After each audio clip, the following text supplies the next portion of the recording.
First, you need your basic body blocks, the shoulder, the chest line, which is the armhole line, the bust point line, the half length, and the top length.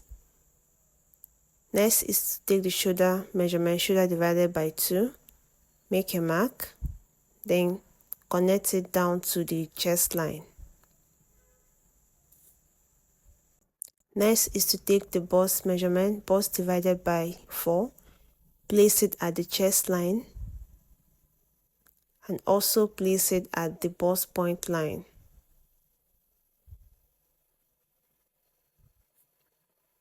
Add extra 1.5 inch for the seam allowance. Then you connect.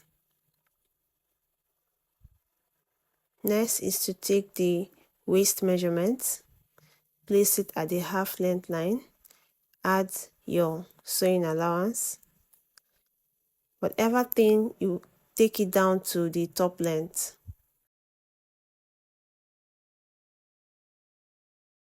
After connecting, the next thing is to take the neck width of this. I'll be making use of 2 inches for this. I'll make a mark at 2 inches. Then I'm going to take the back neck depth, which I'll be placing at 1.5 inches.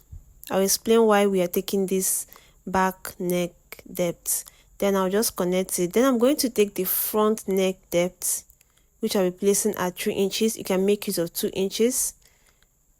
But if it exceeds 3 inches for the front neck depth, your cowl neck will be too revealing. This is the back neck depth and this is the front neck depth.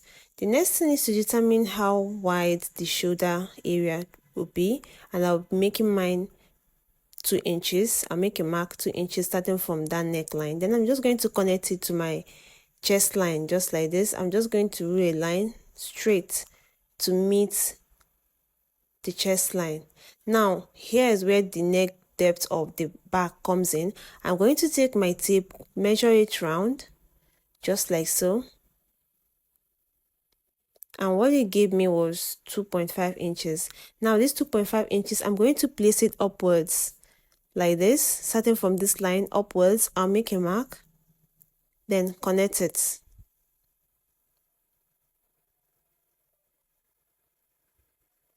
Then I'm going to maintain this 2 inches wideness.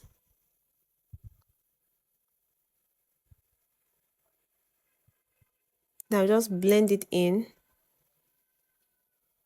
I'll blend it into this line just like this,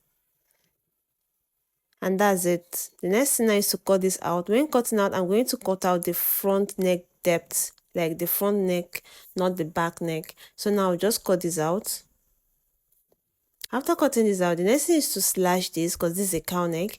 You can decide to slash from your chest line, or you can decide to slash from your bust point line. I'll be slashing mine from my bust point line.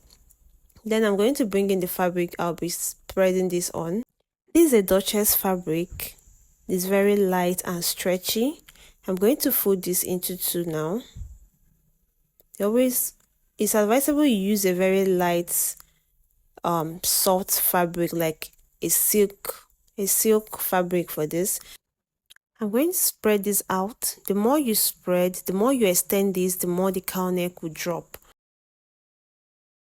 I will just spread this by 7.5 inches or 8 inches. The more you just spread this out, the more your cowl neck is going to drop. That's the secret. I'm just going to highlight this armhole line. That's where the back piece will join it from. Then from this top, you can just decide to make a mark starting from that point straight up. If you want the cowl neck not to drop so well, but if you want it to drop, you just follow the shape of the neck, of the neckline that we cut out, just the way I'm doing it. Then you just cut it out.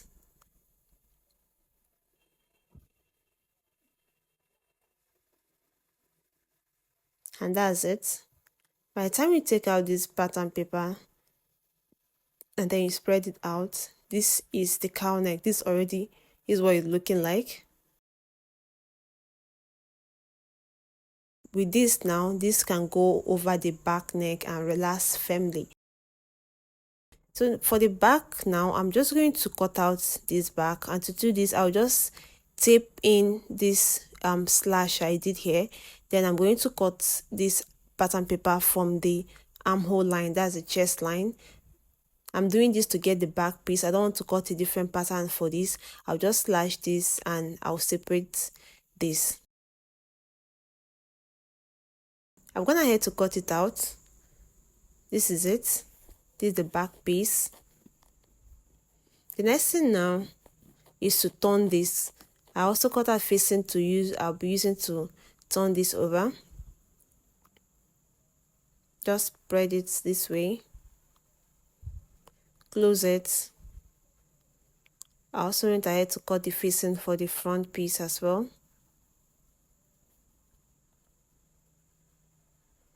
I'm going to take the facing, place it this way, and then turn the neckline and turn the armhole area.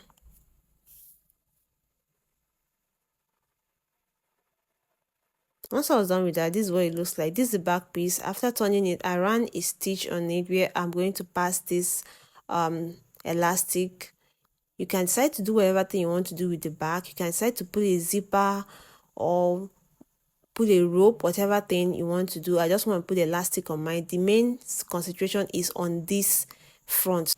As you can see, I left like 2 inches gap on both sides, just like this. This will enable me close it neatly. So I'm going to place it front side facing front side this way, and I'm going to close the main piece separately. Then I'm just going to turn this over to close the facing separately. I've done that. I close the main piece separately, close it. Then I'm just going to turn this over now. This is what I mean. This is the front and this is the back. It's closed neatly. This is it. Now the next thing is to close this other side. You can decide to just run a stitch and top stitch on this. I've just push this out again to the wrong side. I don't know if you can see this well. I'll push it to the wrong side. This is just to enable you close it neatly. I'm just going to spread it out this way. I'm just going to run a stitch on it.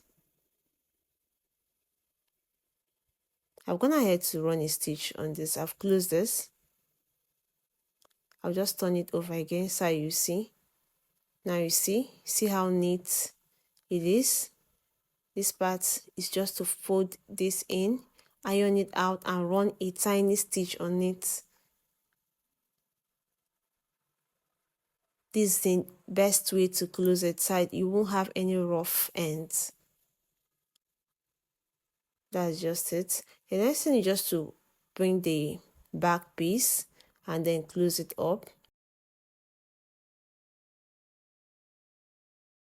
I'm just going to place it this way, right side facing right side.